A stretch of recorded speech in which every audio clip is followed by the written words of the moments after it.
El día que todo empezó a irse a la mierda fue un miércoles cualquiera, de esos en los que no esperas nada.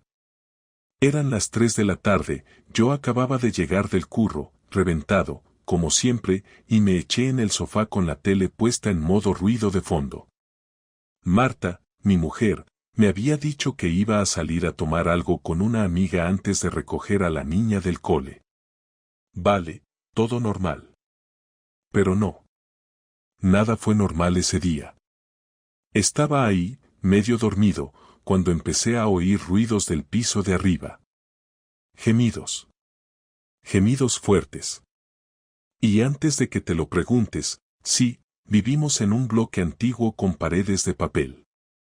Hasta ahora, solo escuchábamos los pasos del vecino cuando sacaba al perro o ponía la lavadora a horas absurdas. Pero esto era otra cosa. Sonidos claros, golpes de cabecero contra la pared, una voz femenina que no era precisamente de una película de Disney.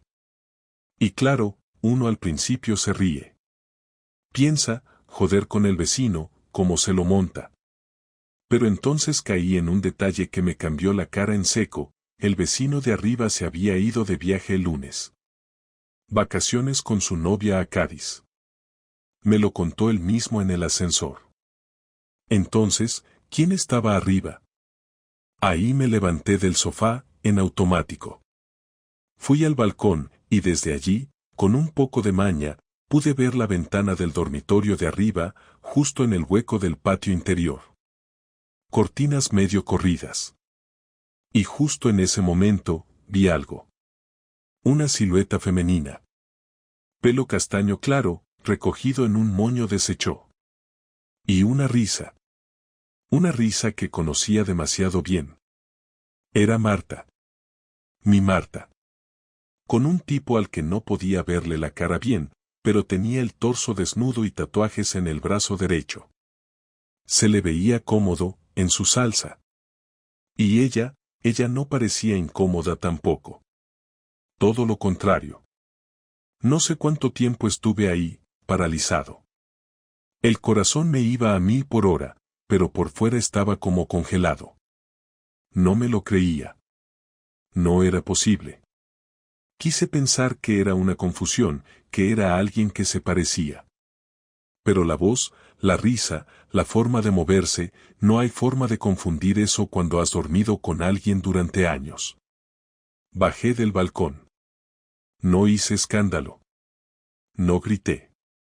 No subí a tocar el timbre como un loco. Me senté otra vez en el sofá, ahora completamente despierto, mirando a la tele sin verla. No tenía pruebas, solo lo que había escuchado y una imagen borrosa, pero suficiente para que dentro de mí algo se rompiera. Porque no eran celos. Era algo más profundo. Algo que te dice que ya nada volverá a ser igual. Cuando Marta volvió 2 horas después, vestida normal, con una sonrisa de ¿cómo estás, cariño?, yo simplemente asentí, le di un beso en la mejilla y fingí que estaba todo bien. Tenía que hacerlo. Necesitaba tiempo. Tiempo para entender, para digerir, y sobre todo, para confirmar. Porque si algo había aprendido en esta vida, es que cuando crees que te están engañando, normalmente es porque te están engañando. Y lo peor, es que Marta no sospechó nada. Me preguntó si había recogido a Lucía. Me preguntó qué queríamos cenar. Me habló de una serie que había visto con Clara, su supuesta amiga del bar. Todo fluía con una naturalidad que me dio asco. Era buena mintiendo. Muy buena. Esa noche, no dormí. En la cama, ella se giró hacia mí como si nada, me acarició el pecho, y se acurrucó. Yo me quedé mirando el techo, sintiendo que tenía un cuchillo clavado en el estómago. No dije nada. No hice nada.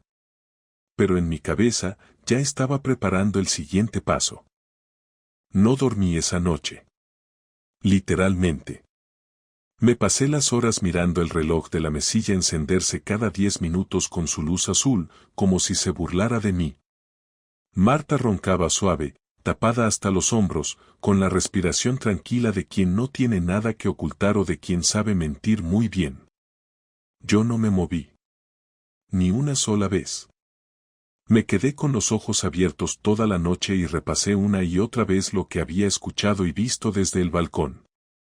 Me lo repetí tantas veces que llegué a dudar de mi propia memoria, pero no, era ella, su voz, su pelo, esa forma suya de reír con una media carcajada contenida, como si no quisiera que la oyeran, pero igual se le escapaba. Era Marta y estaba arriba, en casa del vecino que estaba de vacaciones. Al día siguiente actué como si nada. Me levanté antes que ella, le hice café como siempre y hasta le preparé unas tostadas con mermelada, que era lo que más le gustaba los jueves. Ella se sentó en la mesa, me dio un beso en la mejilla y me dijo que tenía mucho lío en la oficina, que tal vez saldría tarde, que no me esperara para cenar. Yo asentí, como si su agenda me pareciera normal y rutinaria, y me limité a masticar en silencio. No sentí rabia todavía, era una mezcla de incredulidad y una calma tensa, como cuando sabes que algo no cuadra pero todavía no tienes cómo demostrarlo. Cuando Marta salió por la puerta, la seguí con la mirada desde la ventana. Caminó con paso normal, se subió al coche y se fue. Esperé unos minutos, cogí las llaves y subí al tercer piso. Toqué la puerta del vecino 2 veces, sin disimular. Nada. Volví a intentarlo. Silencio. Luego saqué una horquilla que había en la cajita de cosas de Lucía, la había visto usarla para jugar con las muñecas y metí la punta en la cerradura. Me sorprendió que funcionara. La puerta cedió apenas un poco. No entré. No soy idiota. Pero abrí lo justo para confirmar lo que necesitaba, el piso estaba vacío, como lo había estado toda la semana, pero olía a perfume de mujer, a ese aroma dulzón que Marta usaba para ocasiones especiales, y sobre la mesa del salón había 2 copas sucias, una botella de vino tinto a medio terminar y una servilleta manchada de pintalabios. Volví a casa sin decir una palabra. No necesitaba más pruebas.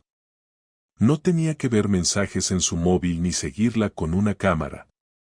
Ya estaba claro. Lo que me jodía no era solo que me estuviera engañando. Era cómo. ¿Con quién? Y lo cerca que estaba todo. Era en el mismo edificio. A menos de 10 metros de nuestra cama. Y yo, mientras, recogiendo a la niña del cole, cocinando, arreglando el grifo del baño que perdía agua desde hacía semanas. Esa tarde fui a recoger a Lucía como siempre, le compré una palmera de chocolate en la panadería y luego fuimos al parque. Jugó con sus amigas, se reía como si el mundo fuera perfecto. No le dije nada. No le mostré ni un gramo de lo que estaba pasando. Me senté en el banco de siempre, fingiendo que miraba el móvil, pero mi cabeza iba por otro lado. Me preguntaba cómo lo había planeado todo Marta, si llevaba semanas haciéndolo, si había más veces que no supe ver. Y sobre todo, me preguntaba quién era el tipo con el que se había metido. Porque no era el vecino. No vivía ahí. Eso era seguro. El muy cabrón solo usaba el piso para el polvo y luego se largaba como si nada. ¿Era alguien del trabajo? ¿Un amigo? ¿Alguien que conoció por ahí? Esa noche, cuando Marta llegó, olía a vino, tenía las mejillas sonrojadas y se notaba que había bebido. Yo le dije que habíamos cenado ya, que Lucía estaba dormida y que me iba a duchar. Me encerré en el baño, abrí el grifo y me senté en la tapa del váter con las manos en la cabeza. Sentía una mezcla de humillación, asco y una especie de tristeza que no sabía cómo gestionar. No quería armar un escándalo. No todavía. Necesitaba algo más. No por mí. Por Lucía. Porque si esto se iba a la mierda, tenía que estar listo. A la mañana siguiente, cuando Marta salió de casa, hice lo que nunca pensé que haría, fui a ver al portero del edificio. Vicente, un tío mayor, de confianza, que llevaba más de 15 años trabajando ahí. Me tomé un café con él en la caseta y le pregunté sin rodeos si había visto a Marta subir al tercer piso últimamente. ¿Al tercero? Me dijo, frunciendo el ceño. Pues mira, ahora que lo dices, sí. Un par de veces esta semana. Pero pensé que iba a ver al hermano de Fran. ¿No vive ahí ahora uno que viene de vez en cuando? Le dije que no, que el piso estaba vacío, que Fran estaba de vacaciones. Vicente se quedó callado unos segundos y luego bajó la voz. Pues entonces no sé qué hacía ahí. Pero la vi entrar. Y no salió hasta como hora y media después. Le agradecí con un billete de 10 euros que se negó a aceptar. Le dije que era por el café. No me insistió. Volví a casa con la cabeza dando vueltas, pero ya sin dudas. Marta me estaba engañando. Y lo hacía a plena luz del día. En el edificio donde vivíamos. Con alguien que tenía llave de ese piso. Era una traición tan sucia que ya no me dolía por dentro. Me empezaba a dar rabia, de la buena. Esa noche decidí no esperarla. Me fui a dormir temprano, o eso fingí. Marta llegó tarde otra vez, entró en puntillas, se cambió en silencio y se metió en la cama sin decir una palabra. Me di la vuelta y la abracé. Quería que pensara que estaba todo bien. Que no sospechaba nada. Ella suspiró y se acurrucó un poco. Cerré los ojos con fuerza, apretando la mandíbula. Al día siguiente iba a empezar a mover mis fichas. No iba a gritar, ni a romper cosas, ni a hacer el papel de víctima. Iba a hacer algo mucho más eficaz. Pero para eso necesitaba paciencia. Y un plan. Porque si Marta creía que me iba a hacer esto sin consecuencias, se había equivocado de marido. El viernes por la mañana me levanté antes de que sonara el despertador.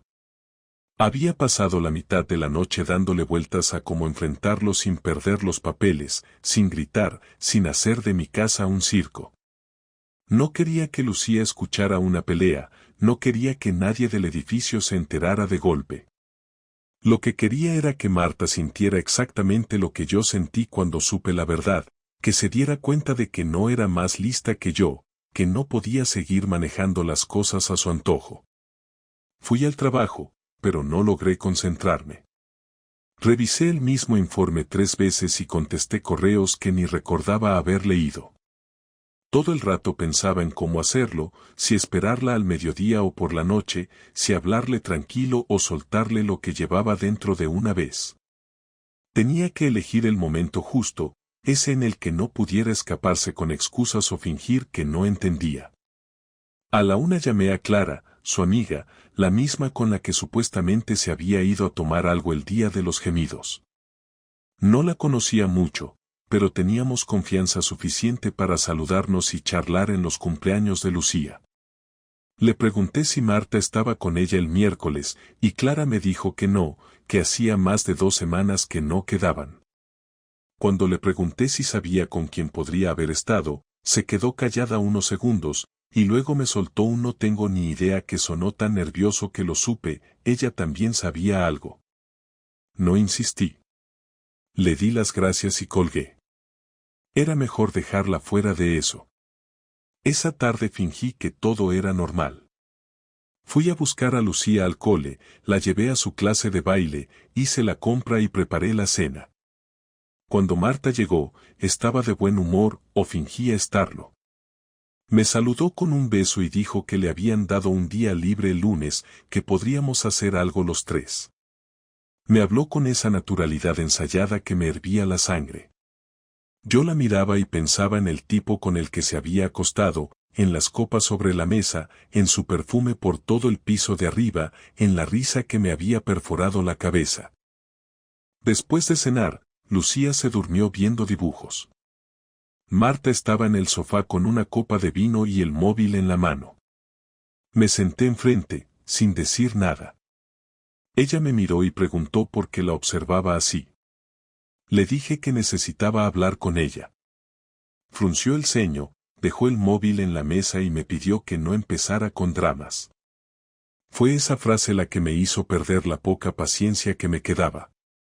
Le dije que sabía que había estado en el piso del vecino, que lo sabía todo, que había visto las copas, que incluso el portero la había visto subir. En ese momento se quedó blanca. No dijo nada al principio, solo me miró con una mezcla de susto y rabia, como si el problema fuera que yo me hubiera enterado y no lo que había hecho. ¿Me seguiste?, me preguntó, con un tono seco. Le respondí que no necesitaba seguirla, que bastaba con escuchar lo que pasaba arriba para saber que algo no cuadraba. Marta se levantó del sofá, empezó a caminar por el salón, tocándose el pelo nerviosa, sin mirarme. Le pregunté con quién estaba, si era alguien del trabajo o si era alguien del edificio.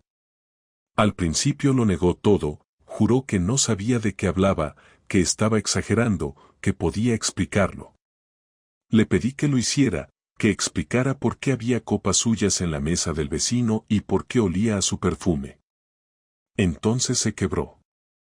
Se sentó de nuevo, bajó la mirada y murmuró que había sido un error, que no sabía cómo pasó, que se sentía sola, que todo entre nosotros se había vuelto rutina. La escuché sin interrumpirla. Me habló de cómo se sentía ignorada, de cómo yo estaba siempre cansado o distraído, de que necesitaba sentir algo diferente. Cada palabra era una excusa más ridícula que la anterior. Me di cuenta de que no se arrepentía realmente, que lo que le preocupaba era perder su comodidad, su casa, su imagen de familia perfecta. Me reí, una risa seca que ni yo esperaba. Le dije que no me diera el discurso de siempre, que todos estamos cansados, que todos tenemos rutinas, que eso no justifica abrirse de piernas en casa de otro mientras tu hija está en el colegio. Se levantó de golpe y me gritó que no tenía derecho a hablarle así, que no todo era tan simple, que llevaba meses sintiéndose vacía. Le contesté que no me importaba cómo se sintiera, que lo que me importaba era que me había traicionado y lo había hecho con la cara más fría del mundo. La discusión duró más de una hora. Pasamos por todos los tonos posibles, gritos, reproches, silencios, llantos falsos. Ella insistía en que solo había sido una vez, que no volvería a pasar, que lo había terminado al instante. Yo le pregunté cómo podía decir eso si usaba el piso del vecino, si había planeado todo con antelación. Me miró con una mezcla de miedo y orgullo, como si todavía quisiera conservar un poco de control. Le dije que no iba a echarla de casa esa noche, que íbamos a dormir bajo el mismo techo por Lucía, pero que a partir de ese momento todo había cambiado. Se quedó callada. Fue la primera vez en toda la conversación en la que no supo qué decir. Esa noche no dormimos en la misma cama. Ella se quedó en el sofá. Yo en la habitación con la puerta cerrada. Escuché cómo lloraba un rato, o hacía el intento de que yo la oyera, y luego se quedó en silencio. Me levanté a beber agua y la vi dormida, envuelta en una manta, con la botella de vino vacía en el suelo. La miré y no sentí compasión. Lo único que pensé fue que había matado algo que no se recupera ni con 1000 disculpas. A la mañana siguiente no cruzamos palabra. Preparé el desayuno de Lucía, la vestí y la llevé al parque. Marta se quedó en casa, no sé si durmiendo o fingiendo que trabajaba. En el parque, mientras mi hija jugaba, me llamó mi hermano para invitarme a comer el domingo. Le dije que no sabía si podría, que tenía cosas que resolver. Me preguntó si pasaba algo y estuve a punto de contárselo, pero me lo tragué. No quería que nadie se metiera todavía. Ni familia, ni amigos. No hasta que decidiera qué iba a hacer. Volví al mediodía y Marta seguía en el sofá, con los ojos hinchados. Me pidió que habláramos otra vez. Le dije que no había nada que hablar, que yo ya sabía lo suficiente. Intentó acercarse, me tocó el brazo y dijo que me quería, que no quería perderme, que estaba dispuesta a hacer lo que hiciera falta. Me aparté sin mirarla y le dije que esas palabras llegaban tarde, que si realmente me hubiera querido no habría hecho lo que hizo. Se echó a llorar otra vez, pero no me moví. No era el llanto de alguien arrepentido, era el llanto de alguien que acaba de perder el control. Esa noche dormimos otra vez separados. Lucía preguntó por qué mamá no venía a darle el beso de buenas noches, y le dije que estaba cansada. Me dolió mentirle, pero no quería que una niña de 5 años escuchara lo que pasaba. Me quedé en su habitación hasta que se durmió, y al salir, Marta estaba en el pasillo, esperándome. Tenía los ojos rojos y la voz temblorosa.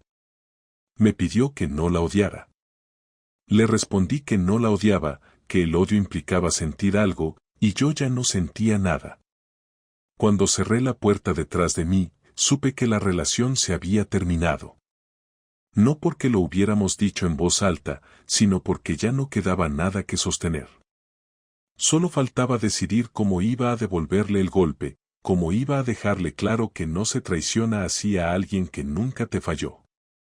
En ese momento no lo sabía, pero la forma en que lo haría sería algo que ella no olvidaría jamás.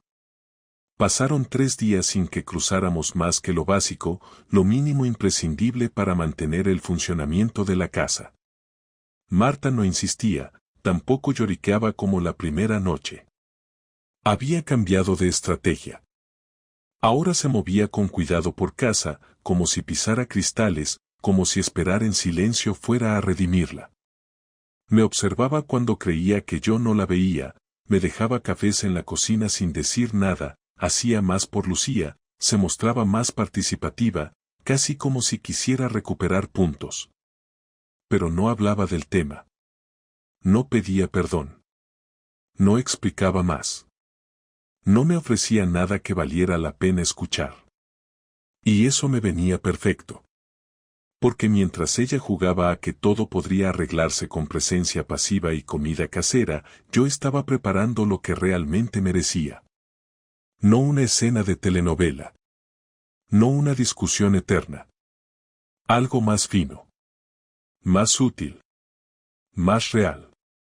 Algo que, si tenía suerte, iba a dolerle más que cualquier grito. El jueves, mientras Marta estaba trabajando, hablé con el abogado de mi primo Jorge. Un tipo seco, directo, que no te vendía esperanzas sino datos concretos. Le expliqué todo, sin adornos. Me preguntó si tenía pruebas. Le conté lo del piso, los testimonios, la contradicción de su coartada con su amiga Clara. Me dijo que no era suficiente si buscaba una ventaja legal clara, pero que sí bastaba para plantear una estrategia de separación que me protegiera. Me sugirió que no confrontara más, que no hiciera ninguna acusación sin estar listo para formalizar todo. Que hiciera que todo pareciera decisión mía, no reacción a una traición. Que tomara el control de la narrativa. Salí de su despacho con una idea que me parecía aún mejor que lo que llevaba en mente, no iba a vengarme con un escándalo, iba a hacerlo quitándole justo lo que más temía perder. Esa misma tarde pasé por el banco y abrí una cuenta a mi nombre. Transferí una parte del ahorro que teníamos compartido, no toda, solo lo suficiente para poder moverme sin ataduras. Cambié la clave de acceso online, notifiqué que quería los extractos a una nueva dirección de correo, y pedí que no enviaran notificaciones a casa. Todo legal, todo limpio. Luego llamé al colegio de Lucía. Hablé con la tutora. Le dije que, en los próximos días, tal vez habría algunos cambios en casa, pero que intentaría que no afectaran a la niña. Me ofrecí para estar más presente en actividades, para que notaran cualquier cambio de actitud en ella. Me agradeció la transparencia, aunque me notó tenso. No le dije nada más. No era su asunto. El viernes me tomé la mañana libre del trabajo. Fingí que tenía una revisión médica, cosa que mi jefe se tragó sin problemas. Fui a una inmobiliaria y pregunté por pisos de alquiler cerca de casa. Nada muy lejos, no quería que Lucía sintiera un corte radical, al menos no por mi parte. Encontré uno disponible a 2 calles, amueblado, discreto, sin complicaciones. Lo alquilé por 3 meses. Firmé el contrato ahí mismo. La idea no era mudarme para siempre, la idea era tener un lugar donde ejecutar lo que tenía pensado. El sábado por la mañana, mientras Marta y Lucía estaban en el parque, llevé una maleta con parte de mi ropa al piso nuevo. También algunos documentos personales, el portátil, el disco duro externo donde guardaba todas nuestras fotos. No lo hice con rabia. Lo hice con precisión. Saqué de casa lo que era mío, lo que me importaba, lo que ella no tenía derecho a manipular. Dejé todo en orden. El piso era simple, pero cómodo. La cama olía a detergente reciente y la nevera estaba vacía, pero no importaba. No iba a vivir ahí. Iba a usarlo. Como un refugio temporal. Como una trinchera. Por la tarde, cuando volví a casa, Marta me miró con un poco de sorpresa. Notó que estaba más tranquilo, más firme. Me preguntó si quería hablar. Le dije que sí. Que esa misma noche. Cenamos los 3 juntos. Lucía habló de un dibujo que había hecho en clase. Marta la escuchaba como si el mundo no se estuviera cayendo a pedazos. Yo la miraba y me preguntaba cuántas veces había mentido con esa misma cara. Cuántas veces había bajado al piso del vecino mientras yo hacía las tareas del cole con la niña. Cuántas veces se había duchado después, como si nada, y había dormido al lado mío sin que le temblara el pulso. Después de acostar a Lucía, nos quedamos en el salón. Marta me ofreció una copa de vino.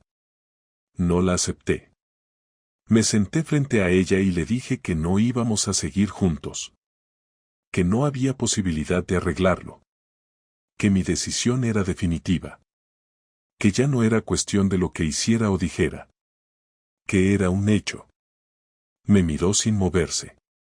No se lo esperaba. Me preguntó si estaba seguro. Le dije que más que nunca. Me preguntó si era por lo del otro día. Le dije que era por todo. Que había elegido traicionar en lugar de hablar. Que si estaba tan vacía como decía, podría haber pedido ayuda. Pero no. Prefirió callar, mentir, follarse a alguien a escondidas y usar la casa de otro como motel. Eso no tenía vuelta atrás. Ella se puso nerviosa. Empezó a decir que pensaba que yo le iba a dar otra oportunidad. Que por eso había esperado. Que por eso no me había presionado. Le respondí que esperar no es pedir perdón. Que quedarse callada no es asumir nada. Que desaparecer un rato para ver si se calma la tormenta no es una solución. Me miró con los ojos rojos, pero sin lágrimas. Entonces cambió de tono. Preguntó si me iba a ir de casa. Le dije que no, que quien se iba era ella. Que la casa la compramos entre los dos, sí, pero que el préstamo estaba a mi nombre, que la mayor parte la había pagado yo, y que ya había consultado con un abogado.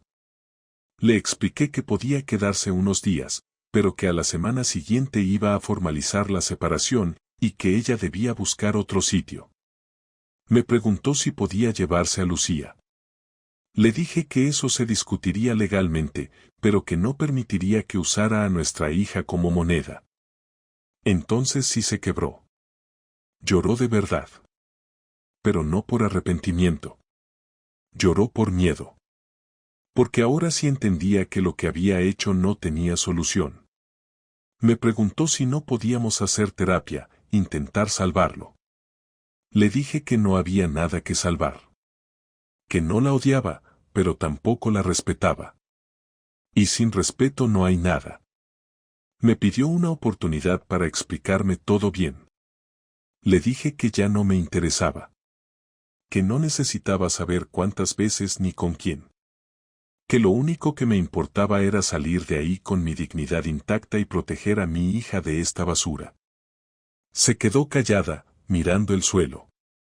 Le dije que el lunes tenía una cita con el abogado para iniciar el proceso. Que era mejor que fuera haciendo planes. Me levanté y me fui al dormitorio. Esa noche dormí por primera vez en paz. No porque todo estuviera bien, sino porque por fin había tomado el control. La venganza no fue gritarle. Fue quitarle la ilusión de que lo tenía todo bajo control. Y lo mejor es que todavía quedaba lo más fuerte por venir. Porque ella pensaba que lo peor era perderme. Aún no sabía que también iba a perder todo lo demás.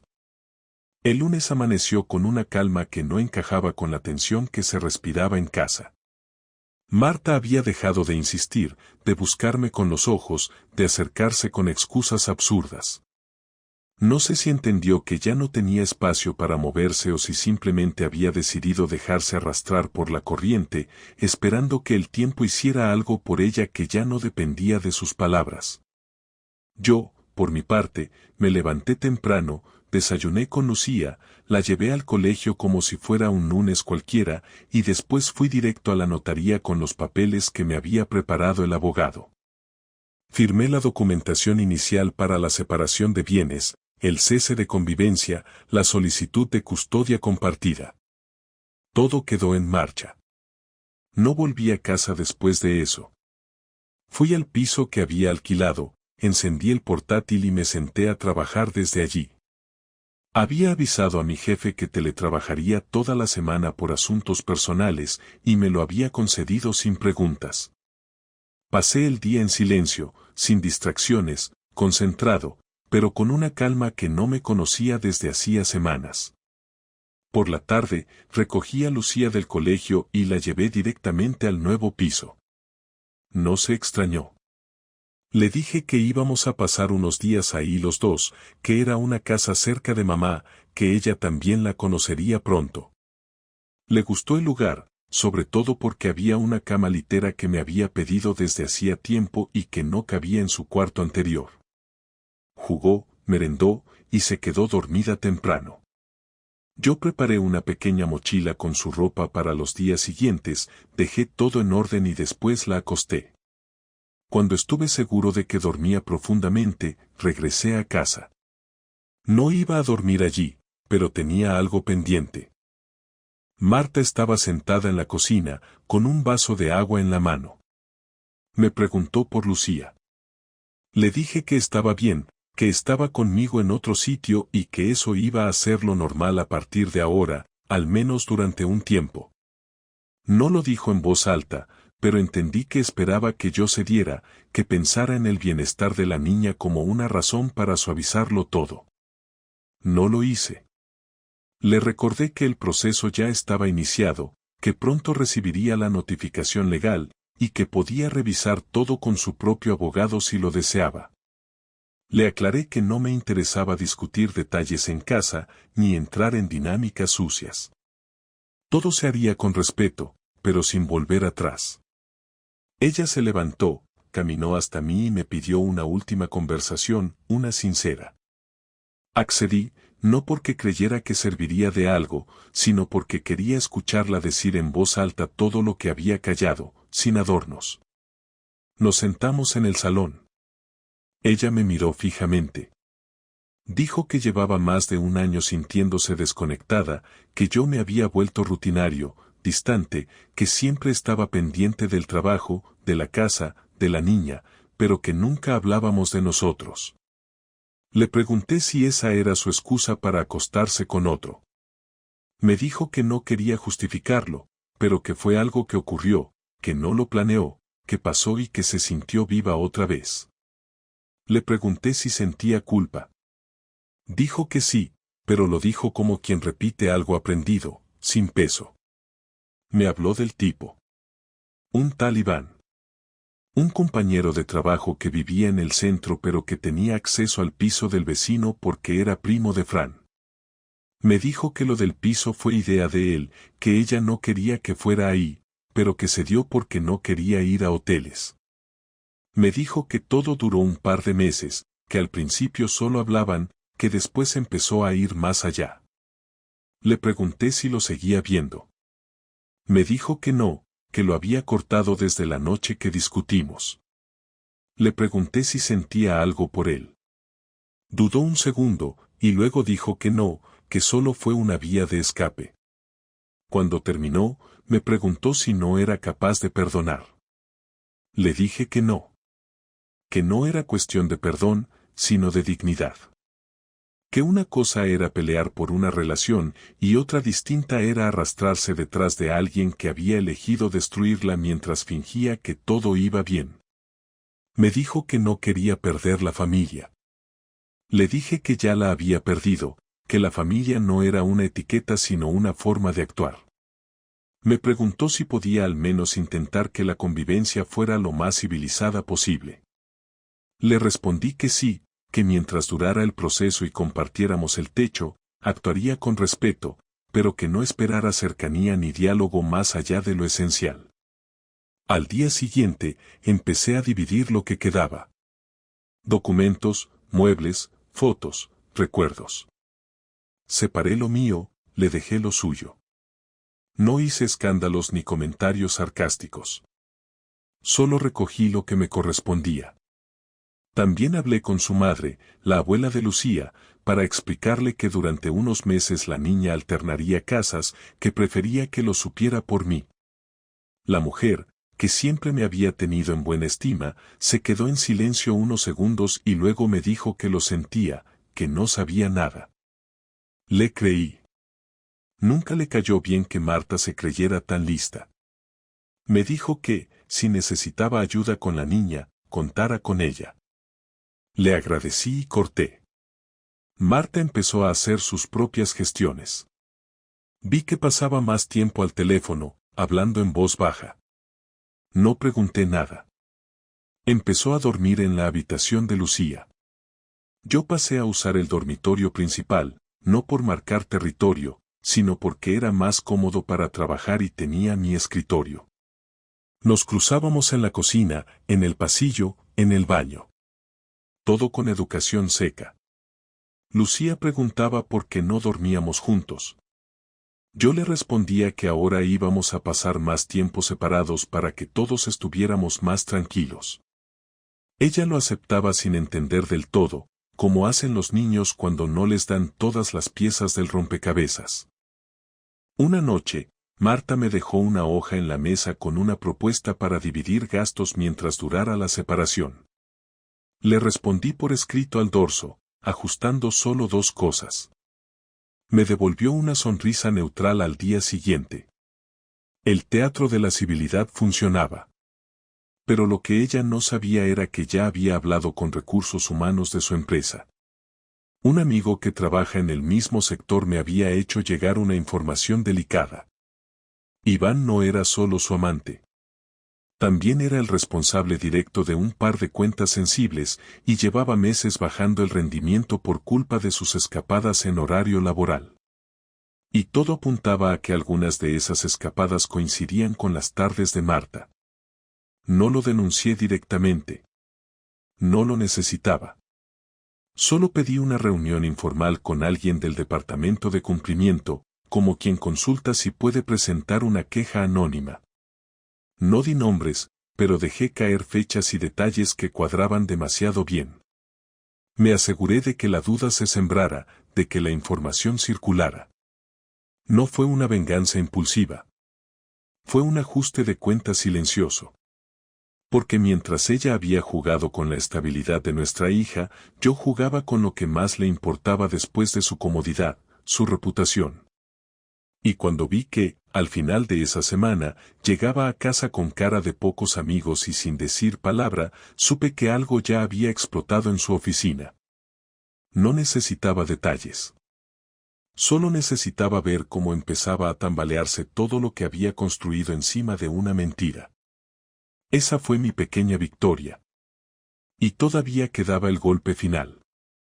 Porque si Marta pensaba que su mayor pérdida era la relación, pronto iba a descubrir que había cosas que dolían más que un matrimonio roto.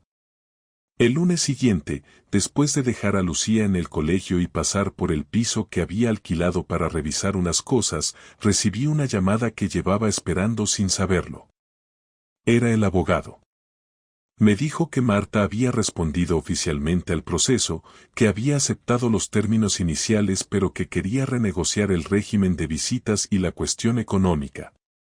Me pidió que no me alterara, que todo era parte del procedimiento, que las cosas no se cierran en la primera propuesta. Le dije que estaba bien, que lo llevaríamos como él indicara, pero que no iba a ceder en lo que respectaba a Lucía. La prioridad era proteger su entorno, su rutina, su bienestar, y cualquier cosa que amenazara eso la iba a pelear sin importar el tiempo que hiciera falta. Colgué y me quedé un rato mirando por la ventana del comedor. Desde ahí se veía parte del parque donde solíamos ir los domingos en familia. Pensé en los últimos 6 años, en todo lo que había hecho para que esta familia funcionara, en los sacrificios que había hecho, en las veces que me callé cosas para no generar conflicto. No sentí pena. Tampoco alivio. Solo la sensación de estar en el punto final de algo que tenía que acabarse. Por la tarde, cuando recogí a Lucía, me preguntó si mamá iba a ir al festival del colegio la semana siguiente. Le dije que sí, que seguro estaría. Me abrazó y se quedó dormida en el coche de camino a casa. Al llegar, la llevé en brazos, la acosté en la litera y me senté a su lado hasta que respiró profundo. Cuando bajé al salón, vi que Marta había escrito. No me había llamado ni me había enviado mensajes en todo el día, pero había dejado una nota en el sobre donde guardábamos la documentación de la separación. Decía que necesitaba hablar sobre algo que no podía escribir, que era importante, y que si podía verla en casa esa misma noche cuando Lucía estuviera dormida.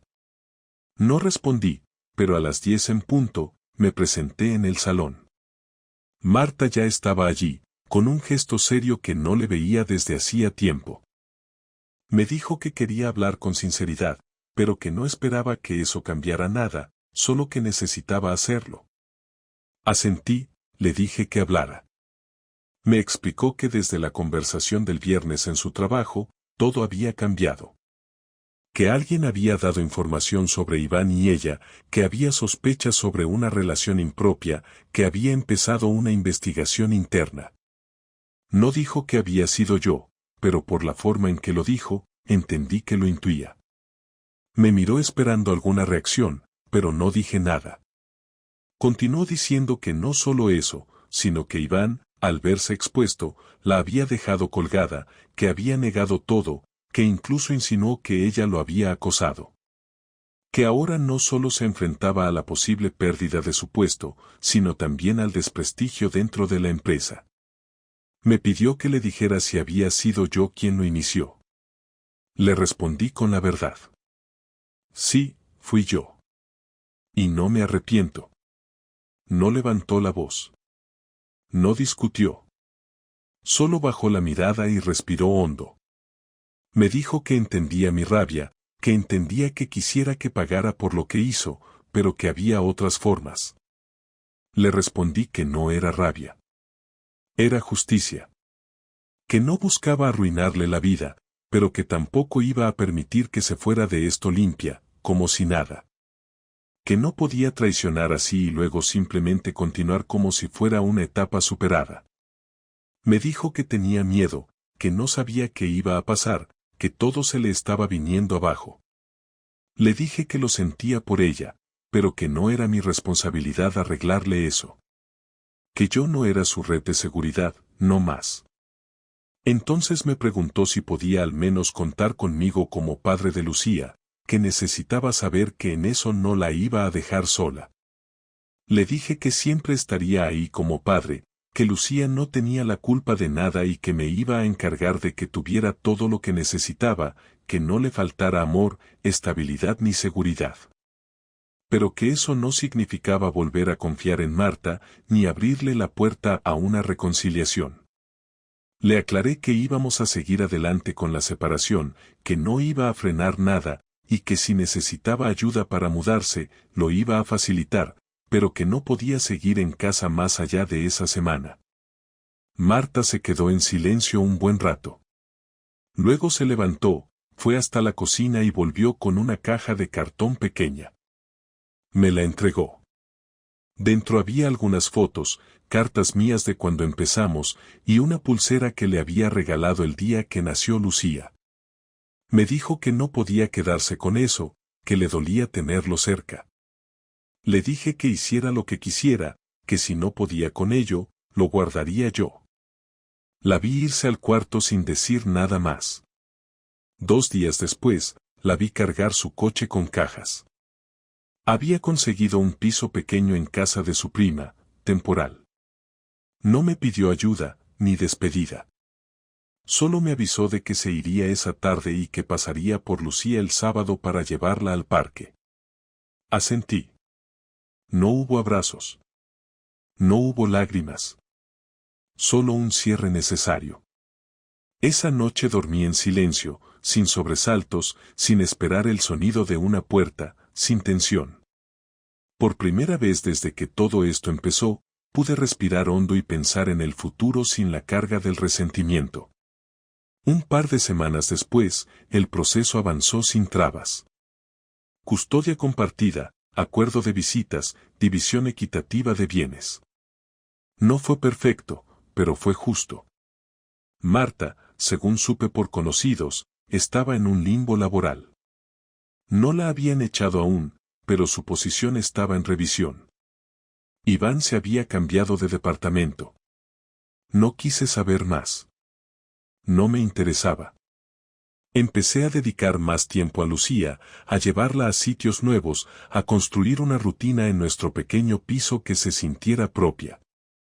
Volvimos a reír juntos, sin tensión, sin la sombra de una mentira flotando en el ambiente. Una noche, después de cenar pizza en el salón, Lucía me preguntó si mamá y yo íbamos a volver a vivir juntos. Me quedé callado un segundo, no porque dudara de la respuesta, sino porque quise decírselo de forma que no doliera. Le dije que no, que a veces los adultos también se equivocan, que a veces las cosas no salen como uno espera, pero que eso no significa que el amor desaparezca. Que siempre íbamos a ser sus padres, pero ya no íbamos a ser pareja. Me miró con esa seriedad que a veces tienen los niños y me abrazó. Me dijo que no le importaba mientras no dejáramos de quererla. Le prometí que eso no iba a pasar nunca. Ahora, cuando miro atrás, no me arrepiento de nada. Ni de haber descubierto la verdad, ni de cómo lo manejé, ni de haber tomado el control en vez de perder la cabeza. Aprendí que uno puede pasar años construyendo algo que el otro no valora, pero que eso no te define. Aprendí que uno no debe quedarse donde no lo respetan. Y sobre todo, aprendí que la mejor venganza no es destruir al otro, sino reconstruirse uno mismo y seguir adelante como si nunca hubieran podido contigo.